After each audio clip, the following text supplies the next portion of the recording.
بسم اللہ الرحمن الرحیم۔ ناظرین کرام، اللہ رب العزت نے انبیاء کرام علیہ السلام کو بنی نوع انسان کی ہدایت کے لیے بھیجا تو انہیں مختلف معجزات کے طور پر مقدس ترین جنتی چیزیں عطا فرمائیں۔ قرآن مجید فرقان حمید میں ان میں سے بعض چیزوں کو اللہ رب العزت کی نشانیوں کے طور پر بیان کیا جاتا ہے۔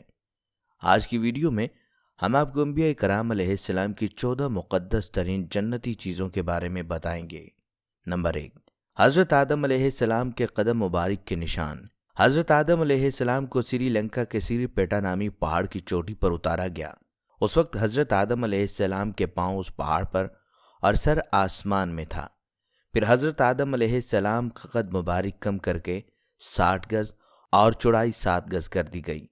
جس پتھر پر آپ علیہ السلام نے پہلا قدم رکھا وہ نرم پڑ گیا اور اس پر پاؤں کے نشان ثبت ہو گئے۔ کہا جاتا ہے یہ وہ مقدس پتھر ہے جس پر حضرت آدم علیہ السلام کے قدم مبارک کے نشان نقش ہیں۔ اس پتھر پر موجود پاؤں کے نشان کی لمبائی تقریباً 5 فٹ 7 انچ بتائی جاتی ہے۔ نمبر 2، ہجر اسود۔ دوستو، حضرت آدم علیہ السلام کے زمین پر جلوہ افروز ہونے کے بعد ہجر اسود جنت سے اتارا گیا۔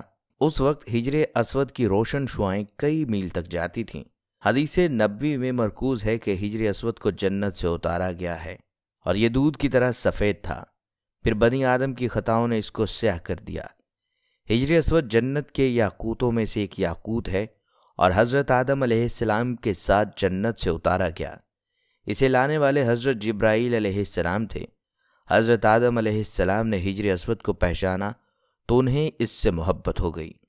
صحابی رسول حضرت عبداللہ بن زبیر رضی اللہ تعالیٰ عنہ کے عہد میں آتش زدگی سے پہلے ہجر اسود ایسا چمکتا تھا کہ انسان کی صورت نظر آتی تھی۔ نمبر 3، دوستو، اللہ رب العزت نے حضرت سلیمان علیہ السلام کو ساری دنیا کی بادشاہت عطا فرمائی تو آپ علیہ السلام نے جنات کو ایک تخت بنانے کا حکم دیا جس کی لمبائی 300 کوس تھی۔ یہ تخت ہاتھی کے دانتوں سے بنایا گیا تھا جو لال فیروزہ اور زمرد جیسے پتھروں سے مزین تھا۔ اس تخت کے چاروں طرف سونے کی اینٹیں لگی ہوئی تھیں۔ دائیں اور بائیں جانب 1000 کرسیاں لگائی گئیں جن پر حضرت آدم علیہ السلام کے وزراء اور درباری بیٹھا کرتے تھے۔ حضرت سلیمان علیہ السلام اس تخت پر جلوہ افروز ہوتے تو تمام پرندے ہوا میں معلق ہو کر تخت پر سایہ کر دیتے۔ یہ تخت ہزاروں میلوں کا فاصلہ چند لمحوں میں طے کر لیتا تھا۔ اسے تخت طاؤس کے نام سے بھی جانا جاتا ہے۔ نمبر 4، حضرت آدم علیہ السلام کی انگوٹھی۔ ناظرین، حضرت سلیمان علیہ السلام کی انگوٹھی کو جنت سے اتارا گیا اور اسے سب سے پہلے حضرت داؤد علیہ السلام کے سپرد کیا گیا تھا۔ پھر حضرت داؤد علیہ السلام کی وفات کے بعد یہ انگوٹھی ان کے بیٹے حضرت سلیمان علیہ السلام کی ملکیت میں آ گئی۔ نمبر 5، مقام ابراہیم۔ حضرت ابراہیم علیہ السلام نے اللہ کے حکم سے خانہ کعبہ کی تعمیر کی تھی۔ تعمیر کے وقت جب خانہ کعبہ کی دیواریں ہاتھ کی اونچائی سے اوپر ہو گئیں تو حضرت ابراہیم علیہ السلام ایک پتھر پر کھڑے ہو کر چنائی کا کام کرنے لگے۔ حضرت ابراہیم علیہ السلام کے قدم مبارک کی برکت اور تعظیم کے طور پر یہ پتھر موم کی طرح نرم ہو گیا اور اس میں حضرت ابراہیم علیہ السلام کے پاؤں مبارک کے نشانات نقش ہو گئے ہیں۔ اسے مقام ابراہیم اور ہجر اسماعیل بھی کہا جاتا ہے جو مسجد الحرام کے صحن میں خانہ کعبہ کے قریب موجود ہے۔ نمبر 6، تابوت سکینہ۔ حضرت سیدنا آدم علیہ السلام کے اس دنیا میں تشریف لانے کے بعد اللہ رب العزت نے انہیں شمشاد نامی درخت کی مضبوط لکڑی اور سونے سے بنا ہوا ایک صندوق عطا فرمایا جسے تابوت سکینہ کا نام دیا گیا۔ یہ صندوق 3 گز لمبا اور 2 گز چوڑا تھا اور اسے جنت سے اتارا گیا تھا۔ پھر یہ صندوق تمام نبیوں سے ہوتا ہوا حضرت سیدنا موسیٰ علیہ السلام تک پہنچا۔ اس صندوق کی برکت سے بنی اسرائیل پر آنے والی مصیبتیں ٹل جاتی تھیں۔ نمبر 7، کشتی نوح۔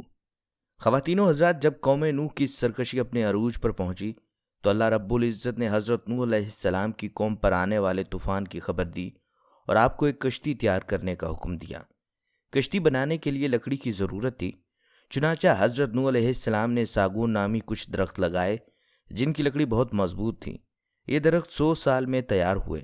پھر نوح علیہ السلام اگلے 100 سال تک کشتی بنانے میں مصروف رہے۔ حضرت نوح علیہ السلام کی کشتی 300 گز لمبی، 50 گز چوڑی اور 300 گز اونچی تھی۔ کشتی کا اگلا حصہ مرغے کے سر جیسا اور پچھلا حصہ مرغے کی دم جیسا تھا۔ نمبر 8، ہیکل سلیمانی۔ ہیکل سلیمانی ایک مسجد یا عبادت گاہ تھی جو حضرت سلیمان علیہ السلام نے اللہ کے حکم سے جنات سے تعمیر کروائی تھی تاکہ لوگ اس کی طرف منہ کر کے یا اس کے اندر عبادت کریں۔ ہیکل سلیمانی کی تعمیر سے پہلے یہودیوں کے ہاں عبادت کے لیے کسی طرح کا کوئی مقام نہیں تھا۔ ان کی عبادت کے لیے صرف ایک خیمہ تھا جس میں تابوت سکینہ رکھا ہوا تھا۔ چنانچہ حضرت سلیمان علیہ السلام نے ہیکل سلیمانی کی تعمیر کروائی۔ نمبر 9، حضرت صالح علیہ السلام کی اونٹنی۔ ناظرین، حضرت صالح علیہ السلام قوم سمود کی طرف نبی بنا کر بھیجے گئے۔ آپ علیہ السلام نے جب قوم سمود کو توحید کی دعوت دی تو اس قوم نے آپ سے یہ معجزہ طلب کیا کہ آپ اس پہاڑ کی چوٹی سے ایک اونٹنی نکالیں جو خوب فربا ہو اور ہر قسم کے عیب و نقص سے پاک ہو۔ حضرت صالح علیہ السلام نے اس چٹان کی طرف اشارہ فرمایا تو چٹان پھٹ گئی اور بلند قد و قامت والی اونٹنی نکل آئی۔ نمبر 10، موسیٰ علیہ السلام کا عصا۔ حضرت موسیٰ علیہ السلام کا عصا مبارک جنت کی درخت کی لکڑی سے بنا ہوا۔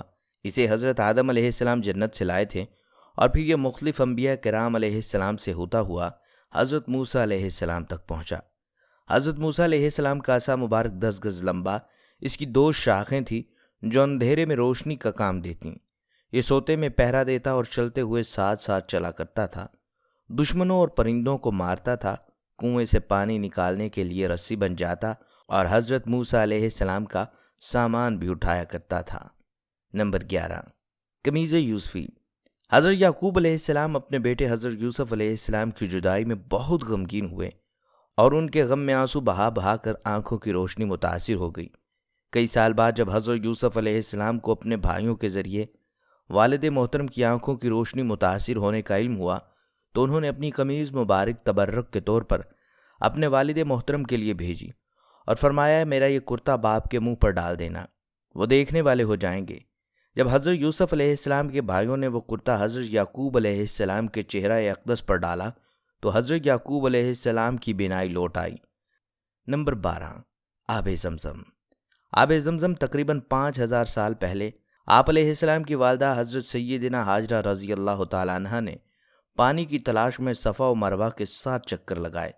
پھر جب وہ مروہ سے حضرت اسماعیل علیہ السلام کی طرف لوٹیں تو حضرت اسماعیل علیہ السلام زمین پر اپنی ایڑیاں رگڑ رہے تھے جہاں سے اللہ تبارک و تعالیٰ نے پانی کا ایک چشمہ جاری فرمایا تھا۔ بعد ازاں زمزم کو ایک کنویں میں تبدیل کر دیا گیا۔ نمبر 13، ناظرین کرام، حکم خداوندی کے مطابق حضرت ابراہیم علیہ السلام نے جب حضرت اسماعیل علیہ السلام کو ذبح کرنے کے لیے لٹایا تو اللہ تعالیٰ نے جنت سے مینڈھا بھیج دیا جو حضرت اسماعیل علیہ السلام کی جگہ پر قربان ہو گیا تھا۔ یہ وہی مینڈھا تھا جو حضرت آدم علیہ السلام کے بیٹے حابیل نے اللہ کے نام پر نذر کیا تھا اور یہ مقبول ہو کر حضرت اسماعیل علیہ السلام کے اس واقعہ تک جنت میں موجود تھا۔ نمبر 14، حضرت یونس علیہ السلام کی مچھلی۔ ناظرین، حضرت یونس علیہ السلام جب کشتی میں سوار ہو کر جا رہے تھے تو لوگوں نے غلط فہمی کی بنا پر آپ علیہ السلام کو دریا میں ڈال دیا۔ اتنے میں ایک بڑی مچھلی نمودار ہوئی اور آپ کو نگل گئی۔ حضرت یوسف علیہ السلام کو کئی اندھیروں کا سامنا تھا، رات کا اندھیرا، دریا کا اندھیرا اور مچھلی کے پیٹ کے اندر کا اندھیرا۔ ان تمام اندھیروں میں آپ علیہ السلام نے اللہ تعالیٰ سے دعا کی اور اللہ تعالیٰ نے آپ کی دعا قبول فرمائی۔ مچھلی کے پیٹ میں رہنے کی وجہ سے آپ علیہ السلام کو ذنون بھی کہا جاتا ہے۔